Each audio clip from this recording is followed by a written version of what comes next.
Hi, it's Gina Gardner here, and today I'd like to talk about saving energy, particularly around catering for yourself in the kitchen.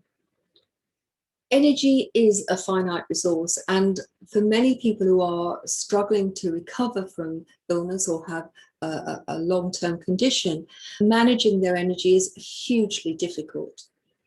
One of the areas I've learnt over the years to save energy is around feeding myself good, nutritious food and being in the kitchen.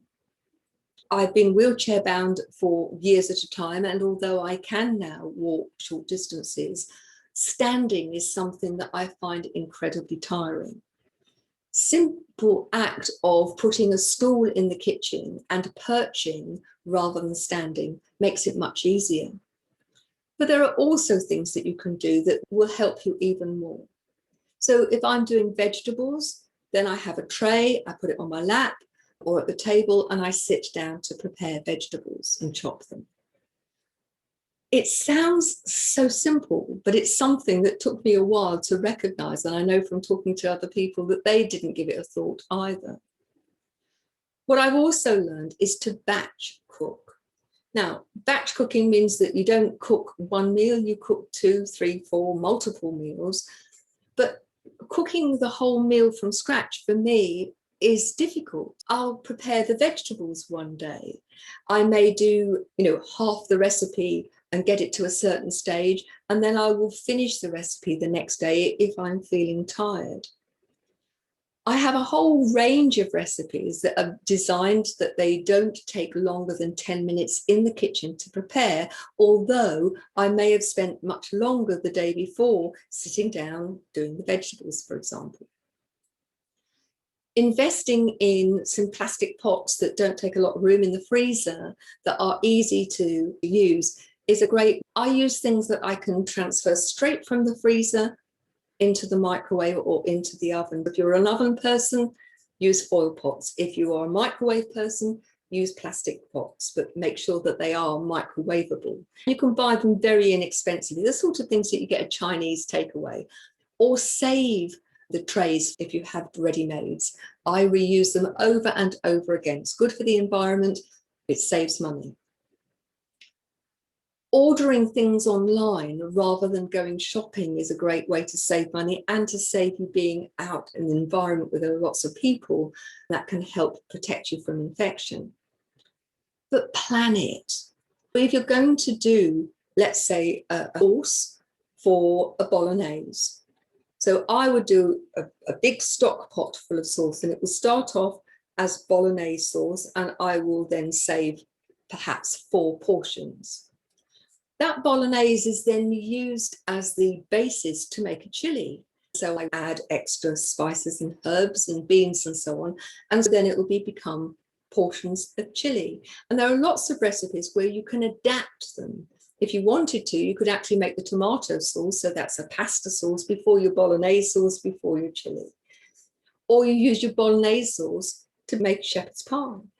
There are enormous numbers of ways to be creative that don't take your energy, but ultimately it is about thinking of these things and being aware that this can make a difference. There are other things that I do. So for example, roast potatoes.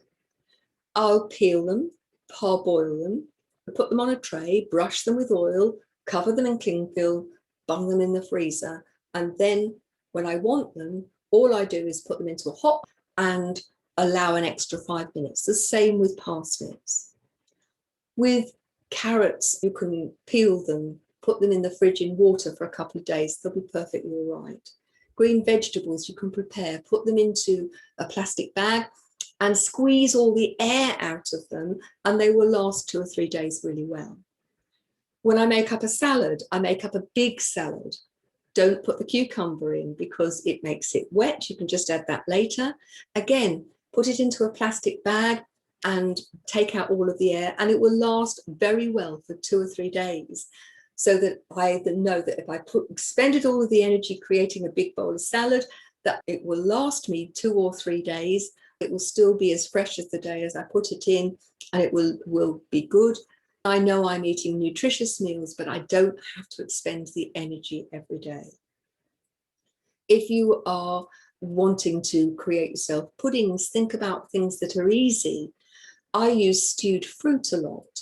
Sometimes I just use stewed fruit over ice cream, but I'll make up on a day when I'm feeling good, I'll make up a big batch of crumble. It freezes beautifully. You take it out of the freezer, put it over your stewed fruit, put the rest of it back in the freezer, pop it in the oven.